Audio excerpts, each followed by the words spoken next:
Kafir artinya kaya akan firman. Sebenarnya bahasa kafir itu berasal dari bahasa Islam.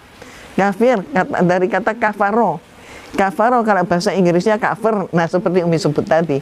Tapi dalam kekristenan disinonimkan antara kafir dengan goyim. Nah, ini yang tidak pas. Sehingga inilah sebabnya orang Kristen selalu salah sangka bahwa kok rendah banget menganggap kami seperti kera, anjing, apalagi kera, anjing, budak. Nah, itulah sebabnya maka kita bisa jumpai juga di masyarakat kita ada orang Muslim yang mengatakan karena mereka tersinggung maka solusinya adalah jangan sebut kata kafir pada mereka, tapi sebutlah non-Muslim saja.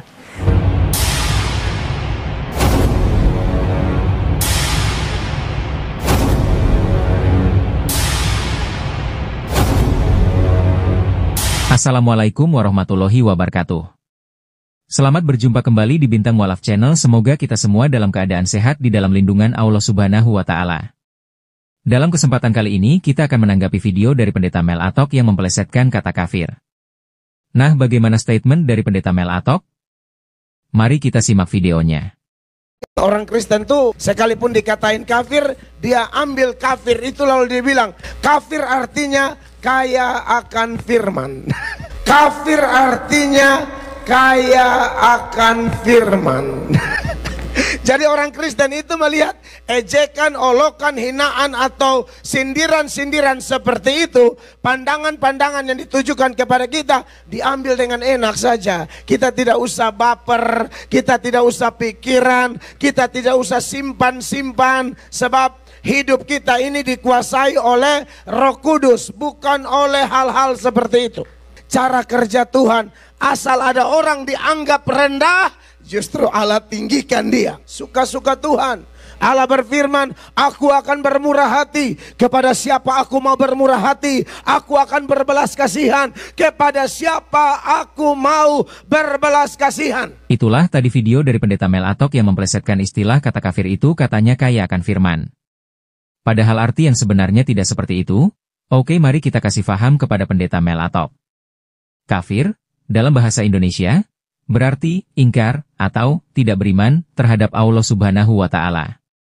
Secara bahasa, kafir berasal dari kata dasar kafaro, yang berarti tertutup atau terhalang.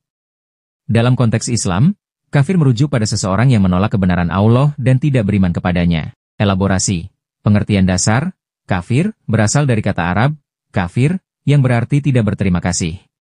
Dalam Islam, ini lebih luas, berarti tidak beriman kepada Allah dan ajaran-ajarannya.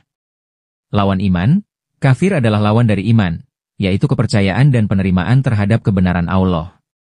Kriteria kafir, seseorang disebut kafir jika menolak kebenaran Allah, tidak mengikuti petunjuknya, atau menolak ajaran-ajaran Islam. Perbedaan dengan musyrik, kafir dan musyrik sering digunakan bersama-sama, namun memiliki makna yang sedikit berbeda. Musyrik berarti mempersekutukan Allah dengan yang lain, sedangkan kafir lebih umum, mencakup berbagai bentuk ingkar dan penolakan. Macam-macam kafir. Ada berbagai macam orang yang disebut kafir, dan tidak semua mereka menjadi musuh umat Islam. Ada yang menolak kebenaran karena belum diberi petunjuk, dan ada pula yang sengaja menolak setelah diberi petunjuk. Satu kata. Tapi kata ini rupanya merupakan suatu kata yang seringkali tidak dipahami. Yaitu antara lain contohnya, orang Kristen itu sangat marah kalau disebut kafir. Padahal, apa sih kata kafir itu? Arti kata kafir dalam Islam adalah kafaro. Kafaro, bahasa Inggrisnya cover.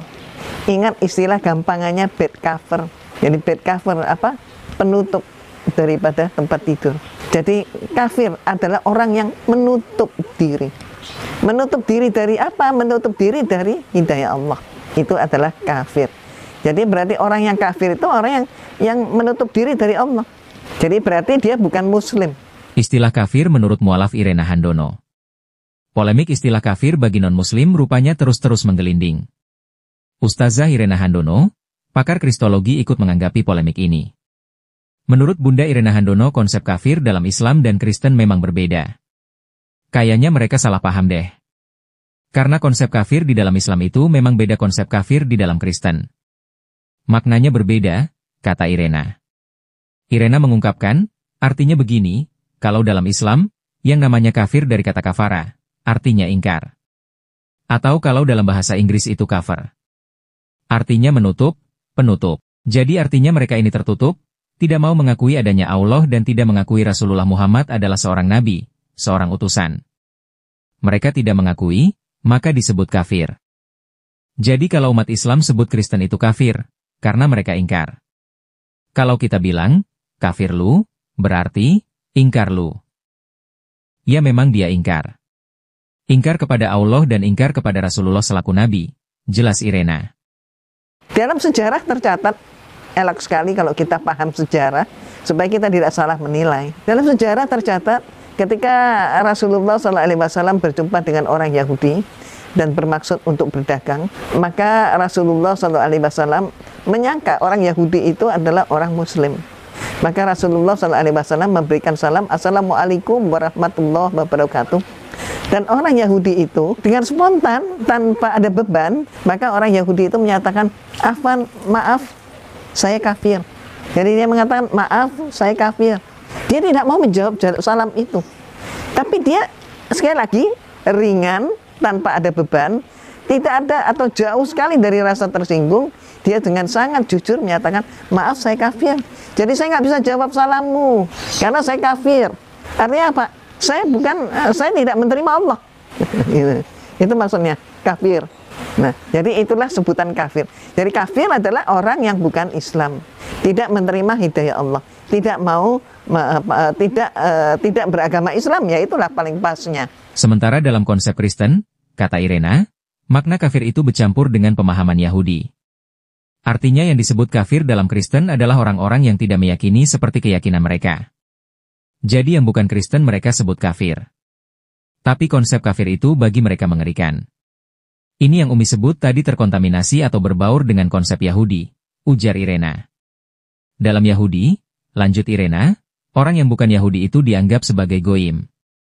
Nah goim ini apa? Goim ini adalah budak, babi. Kera, itu goim. Jadi orang goim berarti manusia tapi sebenarnya hakikatnya budak, dia adalah babi.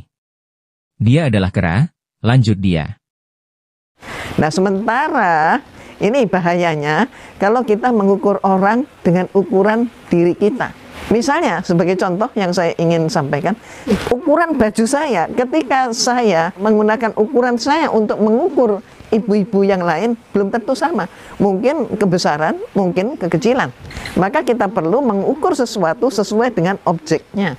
Nah, demikian pula dalam Kristen yang disebut dengan kafir, seringkali mereka salah translate dengan bahasa Ibrani yang katanya berjudul kata adalah goyim. Goyim ini adalah budak. Goyim ini adalah manusia tapi berperangai babi, kera, anjing. Itu adalah goyim. Jadi sangat terhinalah orang kalau disebut kamu goyim. Nah, LAI itu menyamakan kalimat antara goyim dengan kafir. Jadi nih, jangan kita mengukur pakaian kita untuk orang lain, nggak akan pas. Jadi ukurlah sesuai dengan objeknya. Nah, itu adil. Maka demikian pula sebenarnya bahasa kafir itu berasal dari bahasa Islam. Kafir dari kata kafaro. Kafaro kalau bahasa Inggrisnya kafir. Nah, seperti Umi sebut tadi. Tapi dalam kekristenan disinonimkan antara kafir dengan goyim. Nah, ini yang tidak pas. Sehingga inilah sebabnya orang Kristen selalu salah sangka bahwa kok rendah banget menganggap kami seperti kera, anjing, apalagi kera, anjing, budak. Nah, itulah sebabnya maka kita bisa jumpai juga di masyarakat kita ada orang Muslim yang mengatakan karena mereka tersinggung maka solusinya adalah jangan sebut kata kafir pada mereka, tapi sebutlah non-Muslim saja. Terhadap hal seperti ini, Umi teringat bahwa suatu pemikiran yang diakui menjadi suatu teori bahwa segala sesuatu yang tidak benar tapi kalau diucapkan terus-menerus akan dianggap sebagai itu kebenaran.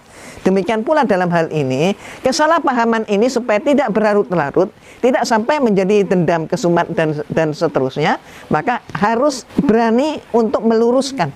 Maka jangan lari dari kenyataan, jangan lari dari persoalan, tapi selesaikanlah masalah ini dulu. Jadi apa sih sebenarnya kafir itu, dari kata apa dan seterusnya. Maka mudah-mudahan akan clear kalau sudah tahu. Jadi kita tidak membungkus suatu api ya dibalut sekam, tidak seperti itu. Jadi kalau mau mematikan api, perlakukanlah sebagaimana mestinya, tapi jangan disembunyikan atau api itu disimpan. Jadi lebih baik diselesaikan dengan baik. Jadi, umat Kristen marah disebut kafir oleh umat Islam karena mereka pikir umat Islam merendahkan atau menghina. Mereka pikir, umat Islam menyebut kafir berarti menyebut mereka babi lu, kera lu, anjing lu, budak lu. Jadi sesuatu hinaan. Padahal kafir itu dalam Islam berarti kamu ingkar. Kamu gak sama dengan kami. Karena kamu mengingkari Allah dan Rasulullah. Nah kalau persepsi seperti itu, makanya mereka marah. Mereka tersinggung. Mereka tak senang, berirena.